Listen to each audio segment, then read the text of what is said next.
قرآن شریف وہاں پہ رکھے اور ان کے اوپر ہاتھ رکھوائیں کہ خدا اور رسول کو مانیں. یہ جو پیسہ ہے یہ صرف سیلاب زدگان کا ہے, غریبوں کا ہے. لوگوں کا اعتماد اٹھ گیا ہے. 2007 میں خران میں ایک سیلاب آیا. 2007 کے سیلاب کے بعد خران میں تقریباً نصف ارب روپے کے قریب پیسے چلے گئے, لیکن وہاں لوگوں کو نہیں ملے. اب تو پیسے نہیں ہیں. چیف سیکرٹری صاحب کو, پی جی ایم اے کے زیاد صاحب کو ہم یہ کہتے ہیں کہ ڈسٹرکٹ ایڈمنسٹریشن کو امپاور کریں. جو پیسہ سیلاب زدگان کے لیے جاتا ہے, میں نے پچھلی دفعہ ملازمتوں کے لیے کہا, اس دفعہ سیلاب زدگان کے لیے بالکل قرارداد سے متعلق کریں گے, کیونکہ 6 اور 7 تاریخ کو اگست کو اگر آپ صوبائی اسمبلی کا اجلاس, الوداعی اجلاس طلب کریں گے تو اس میں انشاءاللہ جو 5 سال میں جو پیش رفت ہوئی ہیں, جو اتار چڑھاؤ ہوا ہے, جو کویا ہے, جو پایا ہے, بلوچستان کے عوام کے لیے ہم کیا کر سکے ہیں, کیا نہیں کر سکے ہیں, حسب توفیق جن جن بینچوں پہ جو بیٹھا ہوا ہے, یقیناً اس کی ایک ریفلیکشن, اس کا ایک ڈسکشن جو ہے وہ شاید اگست کے ہمارے آخری اجلاس میں ہو. جناب والا,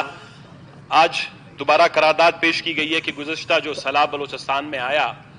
اس سیلاب سے بلوچستان کی معیشت, بلوچستان کی تجارت, بلوچستان کا زراعت, بلوچستان کے لوگوں کی بود و باش, مال مویشی, مالداری سب متاثر ہوئے. ایک اندازے کے مطابق جو گزشتہ سال بلوچستان میں جو سیلاب آئے, اس سے تقریباً بلوچستان کو کوئی 180 ارب روپے کا جو ہے, 180 ارب روپے, یعنی تقریباً آپ اندازہ کریں کہ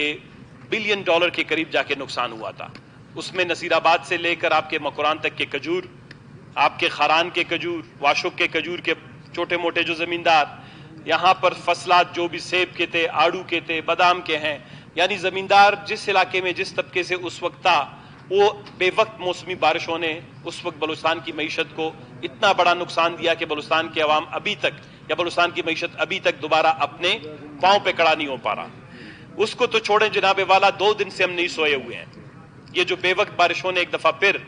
اور بے انگم بارشوں نے بلوچستان کو جس عذاب میں مبتلا کیا ہوا ہے, پروردگار ہمارے لیے یہ جو موسمی تبدیلیاں پوری دنیا میں نمودار ہوئی ہیں, گو کہ پوری دنیا میں انڈسٹریلائزیشن ہوئی, پتہ نہیں کہتے ہیں کہ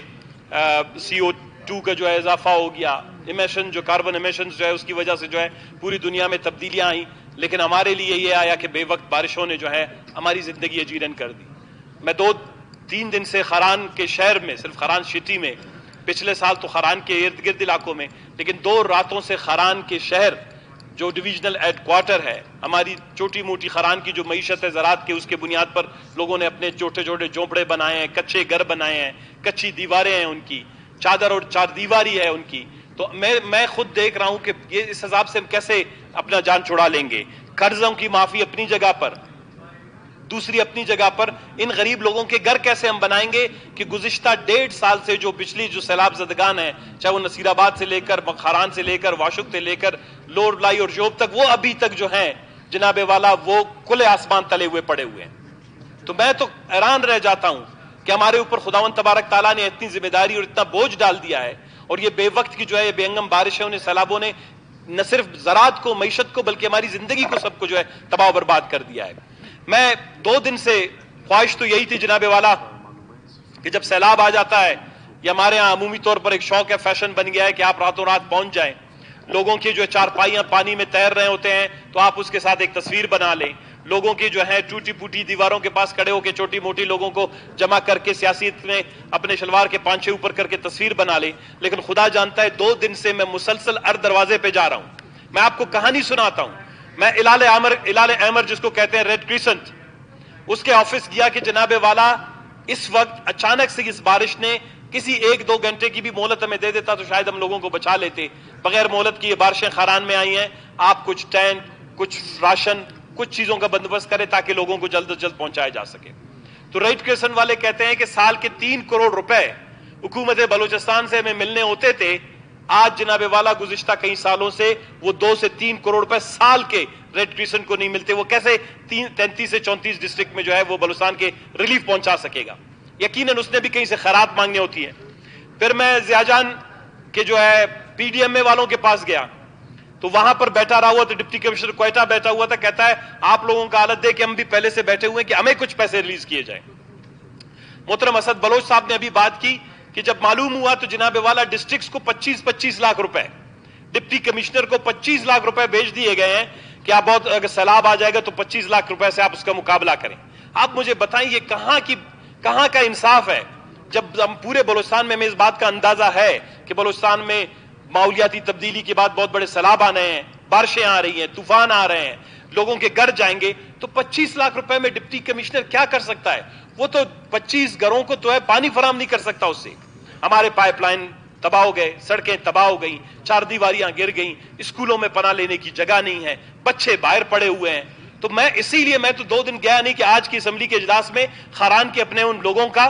ان غریب بیچارے غیرت مند عزت مند لوگوں کا جو اپنی مدد آپ کے تحت اپنے لیے بھی جھونپڑیاں بنا رہے ہیں، اپنے بچوں کا سر چھپا رہے ہیں، وہ شاید یہاں سے ہم 2 دن میں لے جائیں گے۔ 2 دن سے میں گیا ہوں، کسی بھی دفتر میں جائیں جناب والا آپ کو ایک بھی تعاون اور ایک بھی مدد بھی کہیں سے نہیں مل سکتا۔ شکریہ ان کا پی ڈی ایم اے والوں کا، کل کی بہت سے ہمارے محنت کے بعد آج کچھ ٹرک اور پی ڈی ایم اے کے جو ہمارے ایم ڈی صاحب ہیں وہ خود وہاں پہ خاران چلے گئے، میں ان کا شکریہ ادا کرتا ہوں۔ گو کہ ان کے پاس کم ہے زیادہ ہے، میں نے کہا یہ آپ خود لے جا کے تقسیم کریں۔ ہم سیاسی لوگوں کو تو ویسے ہی سوشل میڈیا کی وجہ سے اتنا بدنام ہے کہ اگر آپ وہاں جا کے کسی کو ایک کمبل دیں، کہتا ہے جی ایک کمبل اس نے اپنے گھر پہ رکھ دیا، دوسرا ادھر دے دیا۔ پی ڈی ایم اے والوں کے پاس جتنا ہے، این جی او سیکٹر میں جتنا ہے، آپ جائیں لوگوں کو فوری ریلیف فراہم کریں۔ ہم نے اس سے پہلے بھی کہا تھا کہ بلوچستان کے اندر ایک میکینزم آپ کو ڈیولپ کرنا پڑے گا، ارلی ریسپانس کا ایک سسٹم ڈیولپ کرنا پڑے گا کہ بلوچستان میں، مجھے پتا ہے واشک والے بھی ابھی رو رہے ہوں گے، اب ضابط صاحب نے اس کا میرے خیال ذکر کیا ہے، کریں گے ابھی۔ واشک کی یہی صورتحال ہے، اتنے غریب لوگ ہیں، آپ جائیں کوئی کھانے پینے کا وہاں نہیں ہے۔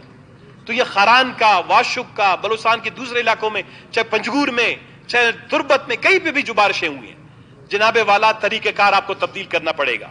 چیف سیکرٹری صاحب کو، پی ڈی ایم اے کے زیاد صاحب کو ہم یہ کہتے ہیں کہ ڈسٹرکٹ ایڈمنسٹریشن کو امپاور کریں۔ جو پیسہ سیلاب زدگان کے لیے جاتا ہے، میں نے پچھلی دفعہ ملازمتوں کے لیے کہا، اس دفعہ سیلاب زدگان کے لیے کہ قرآن شریف وہاں پہ رکھیں اور ان کے اوپر ہاتھ رکھوائیں کہ خدا اور رسول کو مانیں، یہ جو پیسہ ہے یہ صرف سیلاب زدگان کا ہے، غریبوں کا ہے۔ لوگوں کا اعتماد اٹھ گیا ہے۔ 2007 میں خاران میں ایک سیلاب آیا، 2007 کے سیلاب کے بعد خاران میں تقریباً نصف ارب روپے کے قریب پیسے چلے گئے، لیکن وہاں لوگوں کو نہیں ملے۔ اب تو پیسے نہیں ہیں۔ مصیبت یہ، لوگ یہ سمجھتے ہیں شاید اس اسمبلی میں بیٹھے اراکین اسمبلی کو سیلاب کی مد میں پیسے ملتے ہیں، زراعت کی مد میں پیسے ملتے ہیں، اناج کی مد میں پیسے ملتے ہیں، کسی بھی چیز میں ہم اربوں روپے کے پروجیکٹ تو ڈلوا دیتے ہیں، لیکن اس کی ایلوکیشن جو ہے وہ 5 سے 10% نہیں ہے۔ 10 لاکھ روپے 40 کروڑ کے پروجیکٹ کے لیے بھی ایلوکیشن نہیں ہے۔ تو یہ ملک میں جو غربت، تباہی، بربادی آئی، اس کی صد میں ہم سارے آ گئے۔ ہم نے نیک نیتی سے 5 سال میں، اسد صاحب نے بڑی اچھی بات کی کہ ہم نے، آپ جب 7 یا 8 تاریخ کو جو اجلاس بلا رہے ہیں اس میں ہم وہ قراردادوں کی کاپیاں پیش کریں گے۔ خالی میں اپنے وقت گن رہا تھا، میرے اپنے قراردادوں کی تعداد 28 سے زیادہ ہے، چاہے وہ سی پیک سے ہو، بلوچستان میں بے روزگاری کے خاتمے کے حوالے سے ہو، ویٹنری ڈاکٹروں کے حوالے سے ہو، ڈاکٹرز کے حوالے سے ہو، نرسز کے حوالے سے ہو، سی پیک سے متعلق ہو، بجلی کی فراہمی سے متعلق ہو، بلوچستان میں بارڈرز میں ٹریڈ کوریڈورز بنانے سے متعلق ہو، زمباد کے جو ہمارے شہزادے ڈرائیوروں کو باعزت روزگار فراہم کرنے کے حوالے سے ہو، بلوچستان میں نوجوان جو پھرتے ہیں در بدر کی ٹوکرے کھا رہے ہیں ان کے روزگار کے حوالے سے ہو۔ اور حقیقت میں بات یہی ہے جناب اسپیکر صاحب، میں صرف آج کی اسمبلی کے اجلاس اور 2 دن سے یہ خاران کے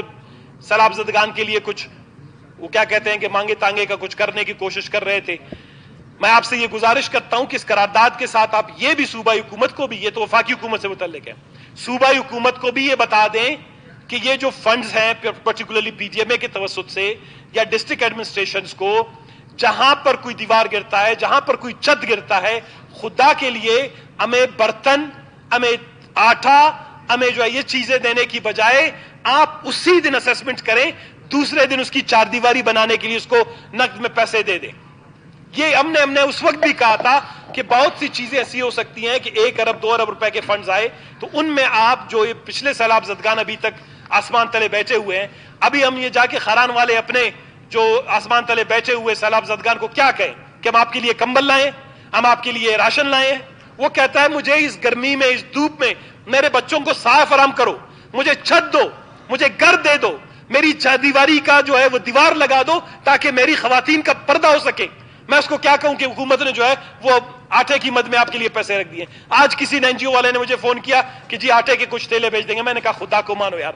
مجھے بھی شرم آتا ہے اگر کسی اور نمائندے کو آئے نہ آئے، میں تو آٹے کے تھیلے اٹھا کے اپنے لوگوں کو دے دوں؟ کوئی بھوک سے نہیں مر رہا، لیکن ان کی عزت نفس، میرے علاقوں کی چاہے سیلاب سے متاثر ہے، ان کی عزت نفس کی بحالی کی ضرورت ہے۔ اور عزت نفس صرف آٹے سے، چینی سے، چاول سے، دالوں سے، راشن سے نہیں آتی،